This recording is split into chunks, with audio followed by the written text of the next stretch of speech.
Saturday, guys, and welcome to another episode of the Fantasy Debate with Sam and Tate. I am Sam Holt, joined as always by my wonderful co-host, Mr. Derek Tate. Derek, how are you in this lovely Saturday? I'm fantastic, and I've got a backup audio person, singer, whatever you want to call it, Baby Cave. You hear in the background. She's here as well. She's ready to talk a little bit of fantasy football. Let's do this. Love it. Let's go. Now, I know that you and I have both been kind of going back and forth on the free agency madness that's been happening. Yesterday was the big news. It was very much like, when we were watching the movie Draft Day and, what's his name? Sonny picks up the phone and he says, I'm going to get the team that I want to get. And then he trades the picks and then he trades them all back. And then it's all magical and it happens again. How do we even begin to dissect all the moves? Because aside from the number ones that got handed around yesterday, there's a bunch of other picks as well that got thrown into the mix. I think it was something that I'm looking at it. The Miami Dolphins have done a fantastic job. We talk about just even rewind the clock to the beginning of 2019 season and how bad they were. They got lit up by Lamar Jackson to the tune of like 5 touchdown passes, and they were off to a historically bad start. And then all of a sudden, Brian Flores picked up a little bit of momentum at the end of 2019, carried that into 2020. And to think they've traded away Finka Fitzpatrick and more so Laramie Tunsil. They've taken that trade from Laramie Tunsil and turned it into 4 first-round picks and a third. The amount of assets they have, and they've already got a nice young nucleus. If they even get slightly above average level play from Tua Tagovailoa, and they hit on 50% of these first rounders, they're going to be in very good shape and a team to be reckoned with in the AFC East. Yes, absolutely. And I think that was one of the biggest takeaways I saw from them, moving out of the third position and then somehow back into the 6th was, okay, they still want to be a contender in this draft, but they're not taking a quarterback. So no. Lucky for Tua. That was some rumors going around anyways that, Miami was going to do the thing that they did before and then be like, you know what, we weren't happy with this quarterback either. And then just happened to go and draft another QB1 and just throw Tua off. So I think that this is great for him in that he's just saying, I'm the guy. This is my team. All these moves that they also just made, they got Will Fuller amongst many other people. Like, he's going to be set up really well this year. I'm actually really interested for anybody that's joining us live here on the Fantasy Debate with Sam and Tate, because I've actually done this type of move in a dynasty rookie draft before, where I'm like high up in the draft and I want to trade back and get some picks, but there's still like an elite level guy I want to get. So I move back and then I move right back up. Have you ever done that in a dynasty draft, like a dynasty rookie draft where you've traded back and forth, zigzagged within a first or second round? I haven't done zigzags like that in the first or second round. I'm either all in on grabbing first round picks or I'm all in on moving them out. So I haven't done the zigzag. So just seeing the shell game that was happening yesterday was blowing my mind. I'm interested to see if anybody else that's joining us live, sound off in the comments. Let us know if you've actually done what the Miami Dolphins have just done in a real NFL draft. Trade back and then trade right back up. It's interesting. I'll be very, very, very intrigued to see who they're targeting at 6. Because now they're picking right behind the Cincinnati Bengals. I expect the Bengals to take the tackle out of Oregon with that number 5 pick. They really need help up front to bolster and protect Joe Burrow, who I thought had a great rookie year until he, of course, got hurt. But really, I want to focus on the San Francisco 49ers. Jimmy Garappolo just took the San Francisco 49ers to the Super Bowl just 2 seasons ago, and that entire 49ers roster was injury-riddled from the start of the season on both sides of the football. Garoppolo included in on some of those dealing with an ankle injury that basically cost him the entire season. So I'm interested to see kind of what your thoughts are. Are you surprised they're pulling the plug on Jimmy Garappolo? Because there's no way in hell that they gave up 3 first-round picks to move up and take a wide receiver or to take a left tackle or anybody else. It's definitely a quarterback. It's someone in this class. Absolutely. I honestly don't think I'm surprised because there are some things that worked fine with Jimmy Garappolo, but I've had hesitation with their mix at quarterback for a while now. So they're clearly looking to just address it now. Their running game is solid. There's no questions there. They've got some amazing receivers that just need consistency. And it sucks that Jimmy G got hurt and he's had a couple injuries as of late. So he's getting labeled with the injury prone now, which sucks. And you kind of wonder, is it just circumstances? Is it just these last 2 years? Will he forever be injury prone? We don't know. We can't look into the future. But clearly the Niners just want to make a move now to be done with it and move forward to the future. And their future is a quarterback from this class. Now, which quarterback is it, though? Yeah, I have no idea. It's not going to be the one that we think it is. I don't think. I mean, I know that Zack Wilson is rumored to be going to the Jets today. There was some back and forth, like, he's going to be the Jets guy. Sam Darnold, yeah, they were like Zack Wilson's pro day workout was buzzing because, of course, he has a great arm. He's going to do some great things in the National Football League. I have no doubt, right? But ultimately, people blow up pro day workouts, throwing the football. You're throwing against air. I mean, you're not doing. I can go out there and throw the football and complete a couple passes. I'm not saying it's going to look as sexy as when Zack Wilson slings it, but I'm just saying ultimately people overreact a little bit too much to this. People are hyped. Tate, they want something else to talk about today. A bunch of stuff happened yesterday. Keep the train rolling. That's what people want. No, let it go. Hype train. Zack Wilson's going to the Jets. Just let people get excited for one day. Let them have this. So what do you do with Sam Darnold, though? Then you got to trade Sam. I mean, do you have to? Hell yeah, you do. There is no shot in hell you take a quarterback at 2. He can sit on the bench and keep Sam Darnold on the roster. I mean, that's why I'm saying you better move him before the draft because his value instantly tanks the second that you draft Zack Wilson or Justin Fields or whoever it is at number 2 overall. Everybody knows you're not going to stay with Darnold long term if you take a quarterback at 2. So while you still have the option and while still people can't see your hand, you better trade Sam Darnold right now if you're the Jets. I get the idea of trading him now to ensure value, but I just don't see there's much of a market for Sam Darnold right now. I don't think that I think they're playing cards with clear cards. I think everyone knows that the Jets are not hitching their wagon to Sam Darnold. They're like, no, I swear. He's in the deck. I swear I have him. They're like, no. You've moved on. Well, I guarantee that the San Francisco 49ers and John Lynch probably offered that same exact deal that he secured with the Miami Dolphins to move up to the 3 spot. He probably offered that same exact thing to go to number 2 to have his choice between the other quarterbacks in this draft class. So if the Jets were unwilling to take that deal, then that probably does show their hand that they're probably staying there for a reason. They have probably fallen in love with whether it be Zack Wilson or Justin Fields or whoever. And they're like, we're not moving back. And we have a couple people, joining us live. Thank you, everybody. But this one kind of jumps out to me, the FF Realist 11 saying Darnold to the Bears. And Chicago does need a quarterback. You can't tell me that they're excited about your boy, the Red Rifle. He's not my boy. How dare you? At least they didn't go to Pittsburgh. Yeah, at least that. But no, I mean, we're obviously going to be talking a lot about running backs today in winners and losers in terms of free agency. And I was going through these names and I'm just looking at the Bears team and I'm like, and this is all to support Andy Dalton? That doesn't make sense. Like, yes, he was efficient, and I'm going to say efficient, that he got the job done when he was present. He was doing things on the field with the Cowboys when they called upon him. Like, he did stuff. Not a lot of stuff. Not good stuff. Exciting stuff.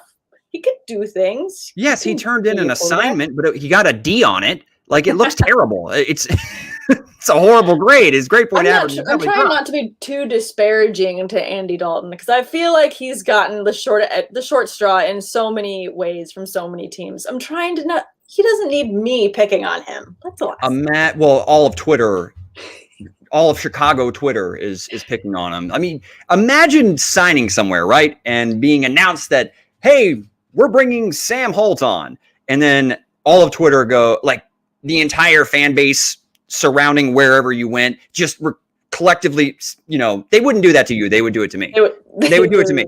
So yeah, like Tate, oh my God, his hair sucks. Like, we can't stand him. Like, he has all kinds of crazy sayings that don't even vibe with us. No, like that's how everybody collectively lost their shit when Dalton was announced, because look, I mean, they teased and were involved and apparently reportedly offered a hell of a haul as far as draft capital goes for the services of Russell Wilson, and the Seahawks just said thanks, but no thanks for keeping him. So they had to do something, unless they were just going to roll with Nick Foles. So I understand why they signed Andy Dalton, but boy, I mean, getting the Bears fans' hopes up only to get Andy Dalton as your consolation prize. Yeah. Just brutal. I mean, okay, so going back to where this even started if they traded Sam Darnold to the Bears, then it just doesn't even sound good either. The Bears have had such a rotation at quarterback as of late that it's like, Darnold, he's not their answer either. Well, so here's the thing, though. I mean, once upon a time, Ryan Tannehill looked pretty pedestrian with Adam Gase at the helm. This is true. And who exactly did you really like that Darnold was throwing to last year? I mean, I saw some nice things from Denzel Mims, and Jamison Crowder's a nice slot receiver, but I mean, make no mistake. I mean, Frank Gore was getting significant reps with this team last year. Well, that's because it's Frank Gore, and he's forever unchanged. I'm not talking shit about the cyborg, but come on. I mean, Darnold hasn't really had a ton to work with. No, he hasn't. In my opinion. So I think that whoever will acquire Sam Darnold is probably getting a guy with a ton of upside that the jury truly isn't out on him yet, at least in my opinion. If you want to go ahead and say that you just think he's trash or that he's not going to ever reach that lofty early first round potential, then that's fine. But I think he's honestly a more tempered version of Jameis Winston. Yeah. So I don't think that they're going to trade him. I think that they're going to make him compete with whoever they draft. And then in that, he's going to ride the bench. And then the following year, end up on another team. I just don't see the Jets being able to get the value that they're looking for from Sam Darnold right now. I mean, there's no fantasy owner that's making a trade for him right now. I mean, not to compare. I will. I've got Deshaun Watson in a league. I mean, I don't want to make light of that situation. I'm just saying there's some uncertainty on my quarterback position at the current moment. Don't even get me started. You know I'm a Watson owner too. But looking at the other pieces that they added in free agency, right? If they didn't move Sam Darnold, and let's say he did start the season and then the rookie ended up starting middle of the season, he has awesome pieces here with Corey Davis. Keelan Cole got added. Tyler Kroft got added. And I mean, Tevin Coleman isn't the sexiest ad, but he's a competent running back that can work well with a system. He's fine. So I'm excited for these ads to at least give a supporting role to that, so that if Sam's not going to own and run this team throughout the rest of this 2021 season, he's got some pieces to work with that can actually make him a little bit more successful, give him more to work with. And then if he ends up losing the job out, hopefully, and maybe I'm just being optimistic, and I'm, you sound optimistic. You sound optimistic. You are very positive, Sam. I'm the one that's pulling the reins back a little bit and being like, I mean, are we really sure that's great options with? Look, Corey Davis. Corey Davis is fantastic. You can't shit on Corey Davis. You'll shit on Corey Davis. He was a top 10 pick, and he got thoroughly outplayed and basically got his job taken from him by A.J. Brown, who was, by the way, a second-round pick 2 years ago. I mean, look, I'm not talking shit about Corey Davis. I think he's a good pro, and I really hope that I think that he was kind of phased out in Tennessee, and I think it's a great fresh start with a team that's devoid of a true number one. So we'll find out real quick whether Corey Davis was just kind of, I don't know, not in the right situation to blossom into what we all thought that he would be, or if he is just a middle-of-the-road receiver. We'll find out real quick. It's like it's shaping up for the Jets to be like the comeback kids, and all of them are going to be competing against each other, just trying to get the win in the locker room. Like, if we can get the behind the curtain on the Jets locker room this year, that would be awesome. God. We need a mole. We need a mole inside the Jets locker room. We need Jets all or nothing.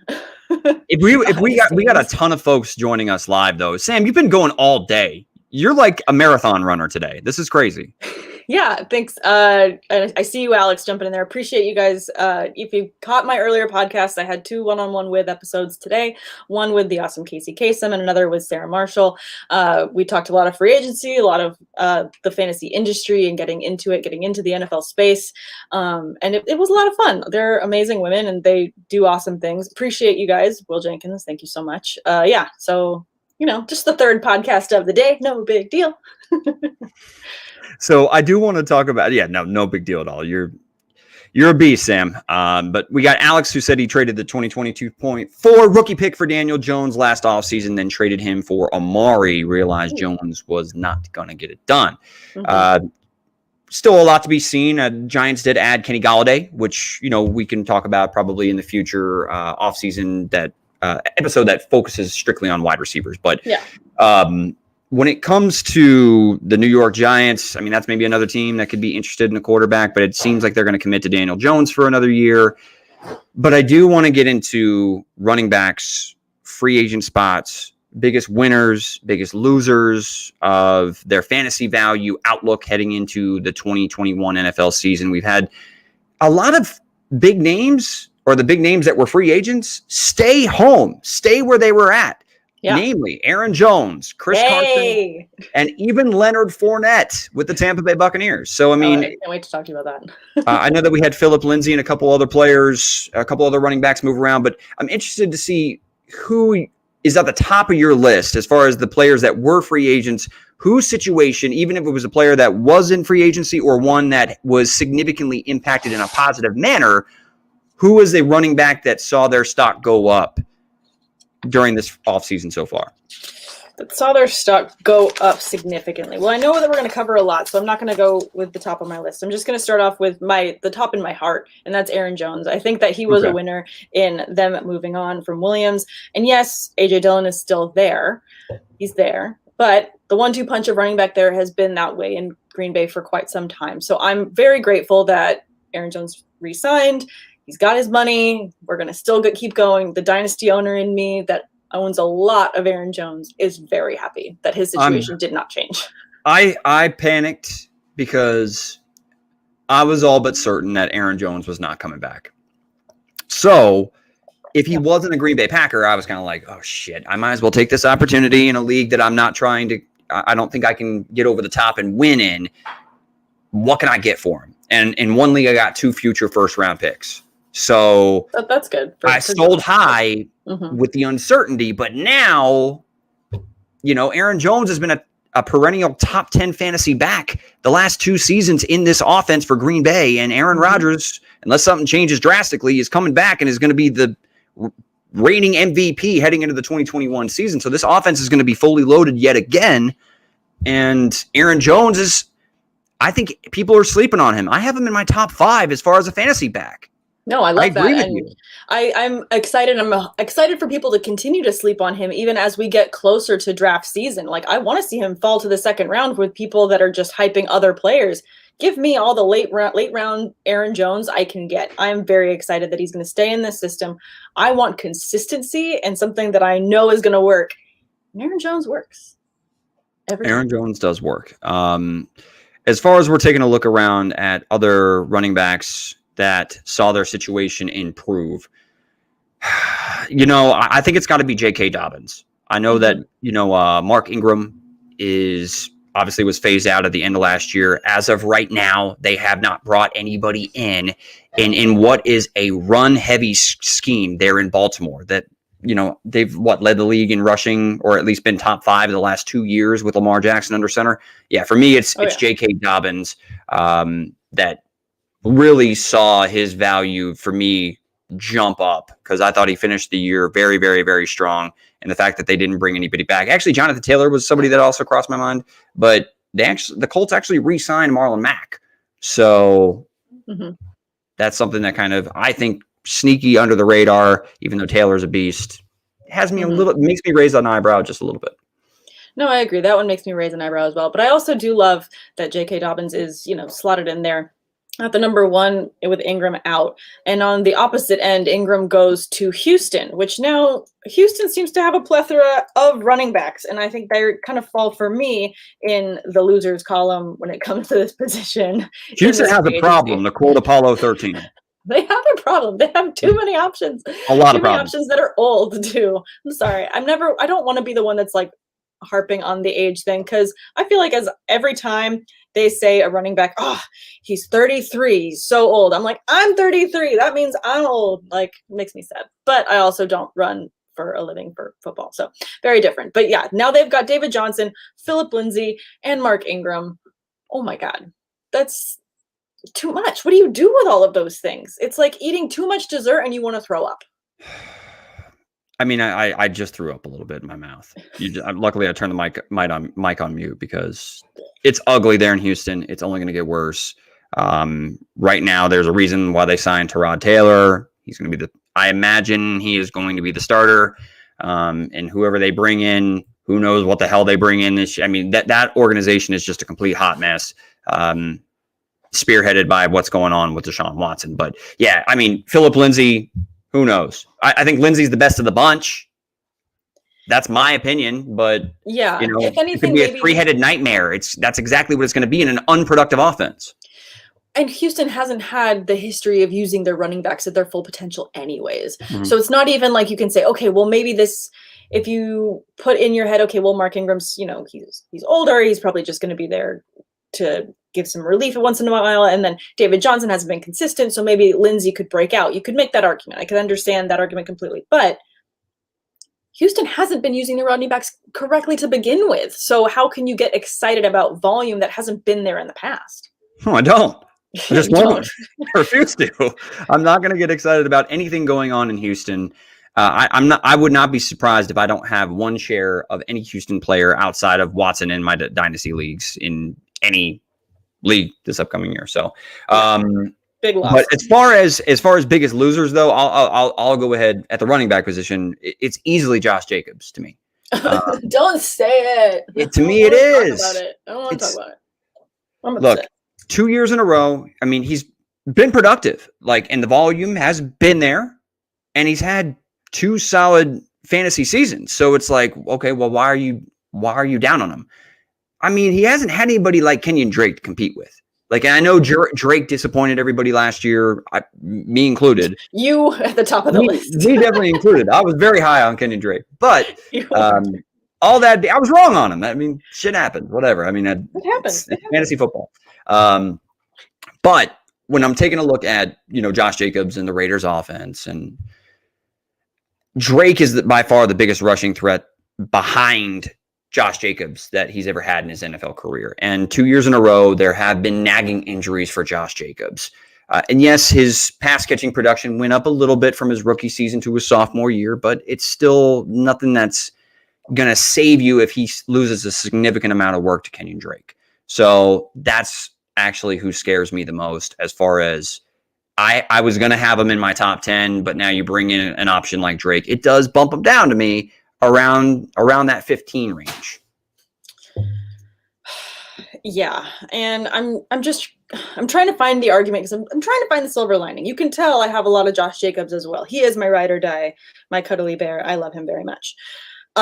So I'm trying to think that maybe they're bringing in Drake in order to offload some of that work so that Josh Jacobs doesn't get beaten to a pulp, which is what happened to him last season. And he was working through so many injuries, which is why Sunday morning you're thinking, okay, is he starting? Is he really healthy enough to start? Would I rather you just bench him so I can have him for next week? He was beaten up a lot last year. So I'm hoping that what's actually going to happen is Drake is going to be able to take off some of the workload so that Josh can be, I just want him to run from, 10 yards. Just get me that touchdown. Just drill it into the bottom, so that way it preserves him and I get the touchdown still. I still want the touchdown. I still have him as a top 15 guy. I just don't have him anymore as like a guy that has that top 5 upside. That's what I'm saying with Jacobs. I think his ceiling is going to be significantly capped. Can two running backs be productive in the same offense and be fantasy relevant? Yes, in rare exception circumstances.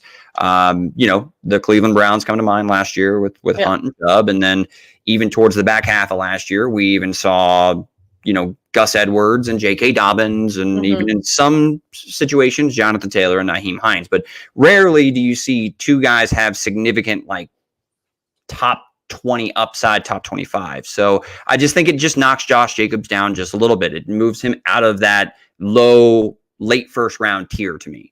So you're telling me there's a chance? There's a chance, but that's all I need. No, I just want a higher chance he's not going to be on many of my teams. Yeah, I know. It definitely knocks him. But hey, if anything, what that also is going to do is knock him for a lot of other fantasy owners, and he will drop further in drafts, which would, to me, still be good value when you get him later. He's still going to get a lot of carries. He's still going to see a lot of receptions. I just still see there being volume for him. I agree he's capped, but to get that kind of volume later, I'm for. Cool. What about you? I mean, I'm saying, like, who took the biggest hit? Was it Josh Jacobs or was it somebody else? No, I think that Josh Jacobs took the biggest hit. That was the first one where I saw the news and I was like, no! I like out loud in the middle of work screamed no, and my coworkers were like, what's wrong? I'm like, it's football news, and they don't follow football, so they don't understand. I said I followed it up immediately with why?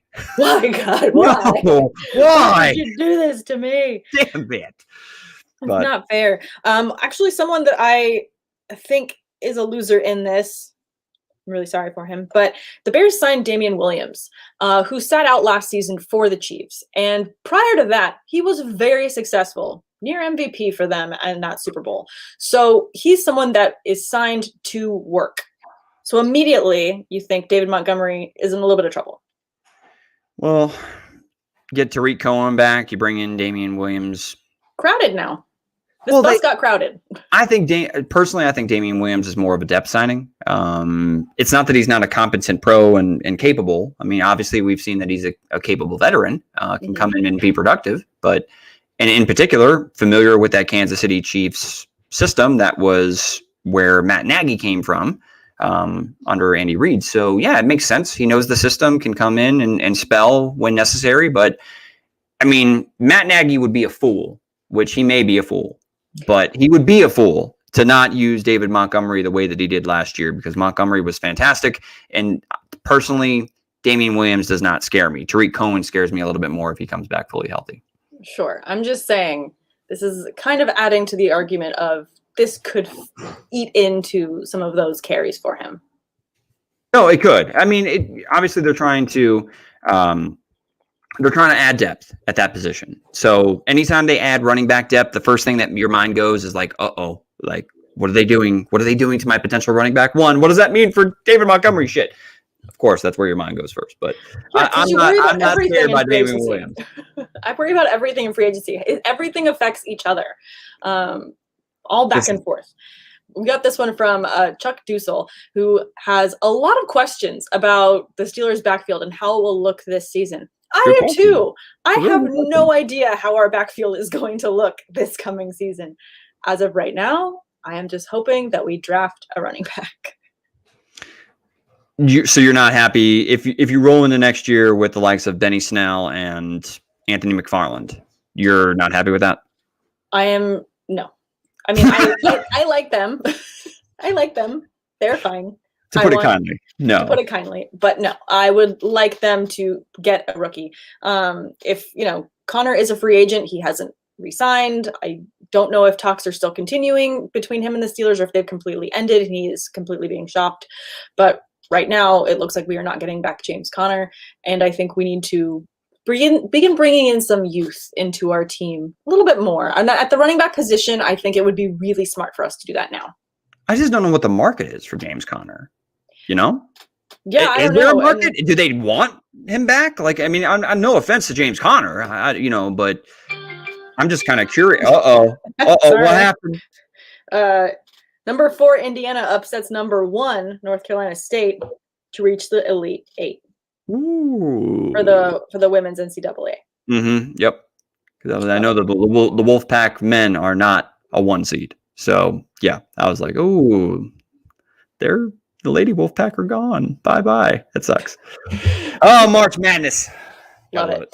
And then we've got Babina Rosas chiming in here saying trade up for Najee Harris. I don't know what we have to trade in order to trade up. I want to trade up. I want the Steelers to trade up, but I don't know what we have to offer. And I don't want to offer too much. Well, I think that of all the running backs in this class, I think that there's things that I expect from a Steelers running back, right? Mm-hmm. Like physical, tough. Like that's what I want when I'm thinking of a Pittsburgh Steelers running back.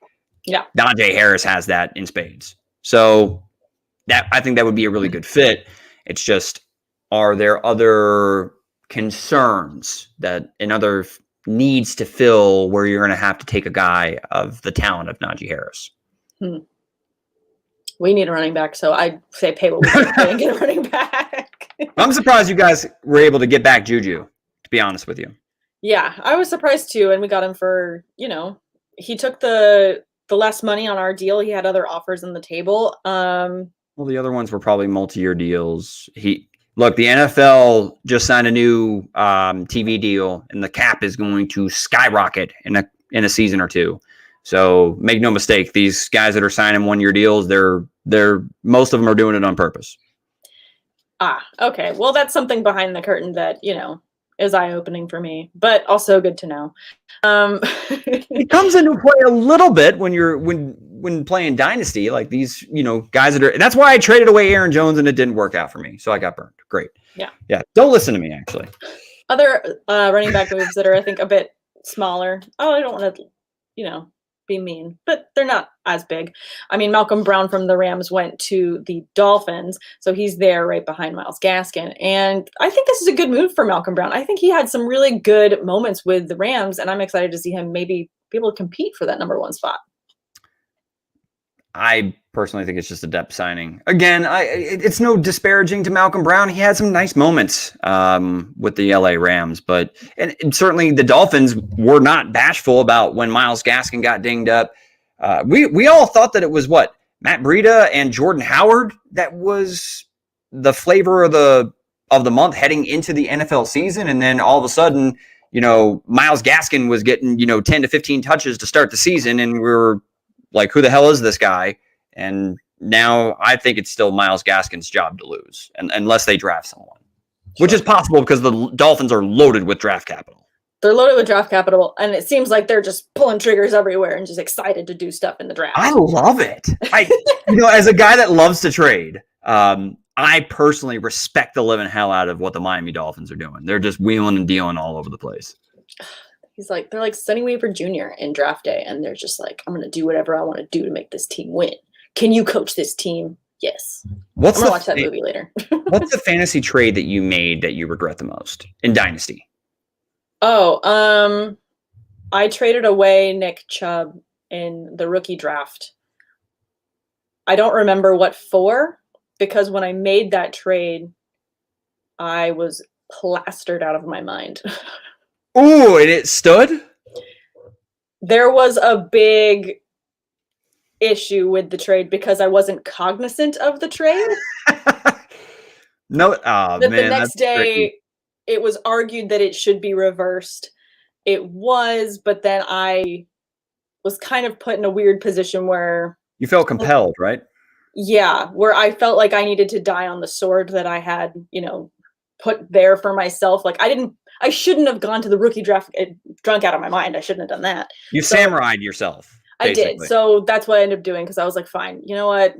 And I could go on about my other reasons why I just let the person have Nick Chubb. But it was a mercy kill on my team. That's not right. It was not right, but it still hurts.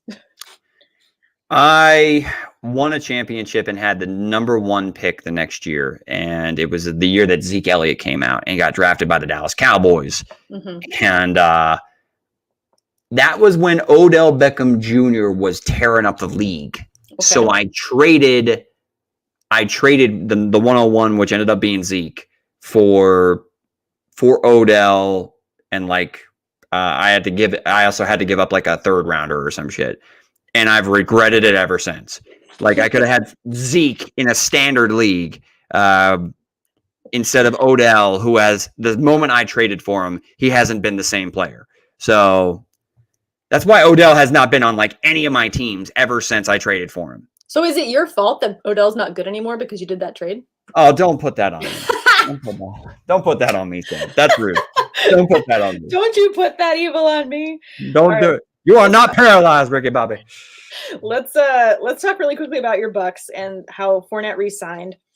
I feel like this is good news for Rojo.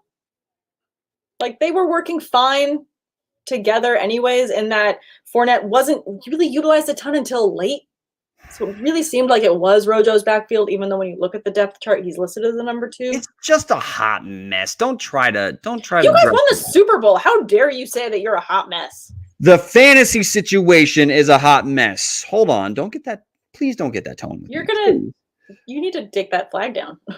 You need to go ahead and stop sipping on Taterade, because I could feel the hate coming from you. I understand the Buccaneers won the Super Bowl 55. That's right. I mean, they kept Patrick Mahomes out of the end zone, something like that.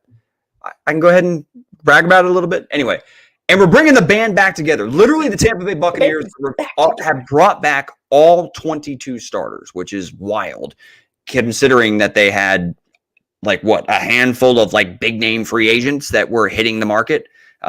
Fantastic job by Jason Light. I've had to eat my words on him over the last 2 years because he really did a fantastic job, along with the rest of that Bucs front office. But I don't think it's just going to be more committee, flip a coin, and hope for the best. I think they're both going to be productive, though. It's just don't invest high draft capital. Take whichever one falls further in the draft. Yeah. Yeah. I think it's that simple. No, I agree.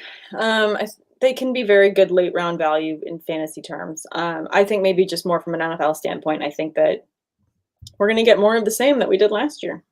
Not to mention that defense is coming back. And in a lot of ways, they're going to be just as good, if not better. I know some of the main players are aging, but I just think that, make no mistake, the Bucs are going to be a team that has a solid defense, and there's going to be more than enough to go around as far as the running game goes between Rojo and Leonard Fournette. But to me, they're both guys that are committee rotational pieces that probably swap every other drive, and their production is going to be very, very, very tough to project on a week-to-week basis. So just understand that they're a great flex option. Yeah, good flexes. Totally get that. Kyle Senra said Philip Lindsey to the Texans might be the most impactful running back change to teams. I think we both kind of covered this a little bit earlier. I kind of disagree. I just don't feel like they've got too much going on. I love Philip Lindsey. He's great. Terrible landing spot. He's got David Johnson on this side. He's got Mark Ingram on this side, and he's like, cool. How am I supposed to rise to the top? How can Philip Lindsey shine? He's got all this other stuff going on. Tyrod Taylor also is, or Tyrod Taylor. I even switch up how I say it within the confines of an episode. But when it comes to, he's never met a check down that he likes. He doesn't like throwing to running backs. He likes to either toss that sucker downfield or tuck it down and run. So I want nothing to do with this backfield. And Kyle, it has nothing to do with Philip Lindsey as a player. Love him as a player. Just horrible landing spot. Horrible. The worst. I think it's the worst landing spot he could have gone to. Yeah, I would have liked to see him elsewhere. Just such a disappointment. I would have rather seen him committee in any other place except Houston. Babino Rosas brings this up. He says, could you see the Niners using the newly acquired third overall pick and a package deal for Deshaun Watson? Not right now. Not until we get some sort of clarification on whether there's going to be criminal charges brought forth on Deshaun Watson. There's not enough evidence details to come out. We haven't really talked much about Deshaun Watson, you and I, Sam. I'll tell you this. The fact that there's 16 lawsuits have been filed, and it may even be more since I reported on it over at Newsnet. Of those 16, the lawyer Rusty Hardin only came out and said, okay, that one is allegedly blackmail. Just one of 16? That's it? What about the other 15? I feel as if there's probably going to be criminal charges pressed against him, because if there were a way to damn all of them, I think that Deshaun Watson's lawyer, who was a damn good lawyer from all accounts, would have came out and had something to say about some of the other accusations. I'm not saying Deshaun Watson is guilty. Everybody has their day in court. You're innocent until proven guilty. There's no way I can just look past this, though. No. And in terms of that, and in terms of a trade, I agree. And that I don't see a big team making a trade for him amidst what's going on right now. It's too high a risk situation for the maybes to bring that in to your camp. You're not going to give up 3 first-round picks if you're an NFL franchise, only for said player to wind up on the commissioner's exempt list. Exactly. So he still gets paid, but he's not playing. That's why why take that risk? I mean, I get it. Deshaun Watson's a great player, like great superstar, but too much risk. And to see him with, Deebo Samuel, Brandon Ayuk, and George Kittle, it would be insane. Like, yeah, that's like, that goes without saying. Yes, that would be a fantastic match made in heaven to see those guys playing together. But I think Justin Fields is going. I think Justin Fields is going to be the guy that they end up selecting, because I've got a gut feeling that it's Zack Wilson to the Jets. Even though I think I still have Justin Fields as my number 2 quarterback on my board, and we'll dive more into rookies, later on the fantasy debate as we approach the NFL draft. But, I think it's going to be Justin Fields, that Kyle Shanahan goes, I can work with what that young man brings to the table. Whew. In San Fran, I'd be super excited about Justin Fields. I'm sorry, I'm getting a little giddy here. No, that would be really cool. So I guess we can kind of button it up on this one with talking about that. Do you see Jimmy G getting back to the Patriots? Do you see? You want to ask me first, because I don't really know, because ESPN's Adam Schefter reported that the Niners have, quote unquote, no plans to trade Jimmy Garappolo. That may be what they're saying, but yes, that man is on the market. I mean, it doesn't make a whole lot of sense. So you're going to draft a quarterback. That's why you moved up to 3. Like, duh. So I do think that there is it just depends on what the Niners are actually asking for as far as compensation. If I were to put Vegas odds on it, I would put New England at the top of the list, though. Tell me that Bill Belichick doesn't want the guy that he had as his original heir apparent to Tom Brady back in town. Like, not match made in heaven, but that's the one that Bill wanted originally. So it's the one that got away. Perfect. Well done, Sam. Damn Thank it. you. I wish I would have came up with that one. That was perfect. Yeah, that is the one that got away. But it's like, all of a sudden now Bill Belichick can go ahead and send that, send that text message like, "Hey, how are you? How are you? It's been a while. You up? What you doing?" Yeah, the you up text too. It's the you up text completely. He's had a couple of glasses of wine. I've only had one, but yeah, go ahead and send Jimmy the you up text. Love it. I think that kind of wraps our top for. Do you think he's going back to New England though? Do I think he's going back to New England? Yes.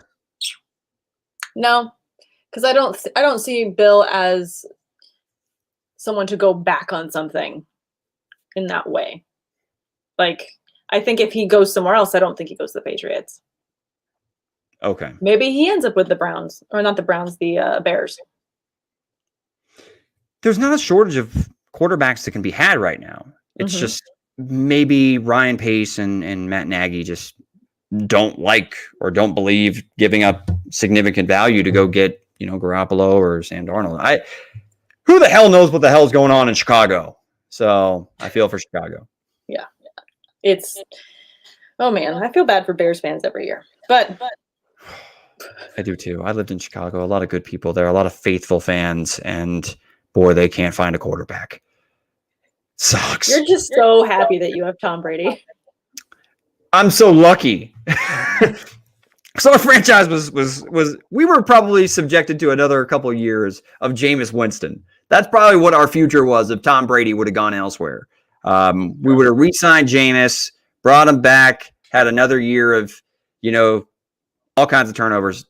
I'm so happy that Sean Payton thinks that he's got something in Jameis Winston. I can't wait. Like, okay, Jameis is going to have Saints fans, enjoy him. I'm just going to say, enjoy your 5 games where he looks like the number 1 overall pick, because there's going to be plenty of games where that man turns the ball over and you want to throw something through your television. I still have a Jameis Winston jersey, Buccaneers one, if you want it. I'm good. No, not you. I'm talking Saints fans. Oh, Saints fans. Yeah. If they want that jersey, they know where to reach you. At DTater4 on all forms of social media. Sure. That's my plug. And my way to segue onto wrapping up this episode of the Fantasy Debate. Thanks, guys, for tuning in. If you haven't already, please hit subscribe and like. We really appreciate it. You can follow me on Twitter at Samantha R. Holt and on Instagram at Sam_awesome. Like I said, my lovely Derek Tate. You can find him at dtater4 on all forms of social. Tate, any last words for the people? Lovely. I got called lovely. That's the best way you can sign off. Call me lovely. I'll take it. Perfect. All right, guys. Have a great Saturday.